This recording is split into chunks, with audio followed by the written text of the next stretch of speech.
ایسی مزید ویڈیوز دیکھنے کے لیے چینل کو سبسکرائب کریں اور بیل آئیکن کو ضرور دبائیں۔ شکریہ۔ شادی کے بعد یک کے بعد دیگرے میرے ہاں 4 بیٹیاں ہی ہوئیں۔ مجھ سے پہلے میرے بڑے بھائی کے گھر بھی 3 بیٹیاں تھیں، مجھ سے چھوٹے بھائی کے ہاں بھی اوپر تلے 2 بیٹیاں پیدا ہوئیں۔ ہم سب مل جل کر ایک ہی گھر میں رہتے ہیں، ہمارا تعلق ایک کاروباری گھرانے سے ہے۔ ماشاءاللہ روپے پیسے کی کوئی کمی نہیں، البتہ ہمارے تمام اہل خانہ خصوصاً ہماری والدہ کی یہ شدید خواہش تھی کہ ہمارے اس گھرانے کا کوئی وارث بھی ہو جس سے ہماری نسل آگے چل۔ میں نے اور میرے دوسرے بھائیوں نے اولاد نرینہ کی خاطر کیا کچھ نہیں کیا، مختلف معالجوں سے رجوع کیا تو کئی روحانی مراکز پر حاضری دی، لیکن یہ سب بے سود رہا۔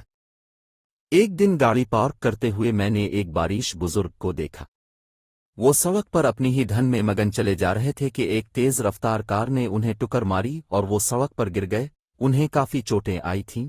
مجھے اگرچہ آفس کے لیے دیر ہو رہی تھی، لیکن پھر بھی میں اپنے ایک ساتھی کی مدد سے انہیں ہسپتال لے گیا، ان کا علاج کروایا۔ جب انہیں ہوش آیا تو انہوں نے مجھے بہت سی دعائیں دیں اور کہا کہ اگر تو یہ عمل کرے تو تیری سب سے بڑی مراد پوری ہو سکتی ہے۔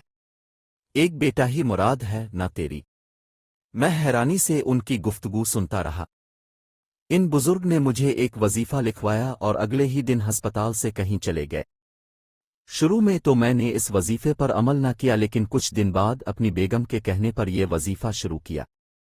اس وظیفے کو پڑھتے ہوئے تیسرا مہینہ تھا کہ میری بیگم امید سے ہو گئیں۔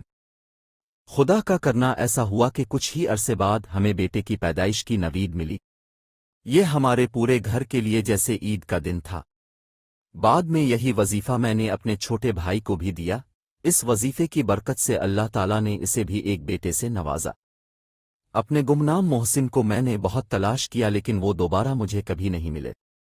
وظیفہ یہ ہے کہ رات سونے سے پہلے سورہ ابراہیم 14 کی آیت نمبر 38 سے 40 اول آخر 11 مرتبہ درود شریف کے ساتھ پڑھ کر پانی پر دم کریں اور اپنی بیوی کو پلائیں یا شوہر خود پڑھ کر دم کر کے پی لیا کریں۔ ایسی مزید ویڈیوز دیکھنے کے لیے چینل کو سبسکرائب کریں اور بیل آئیکن کو ضرور دبائیں۔ شکریہ۔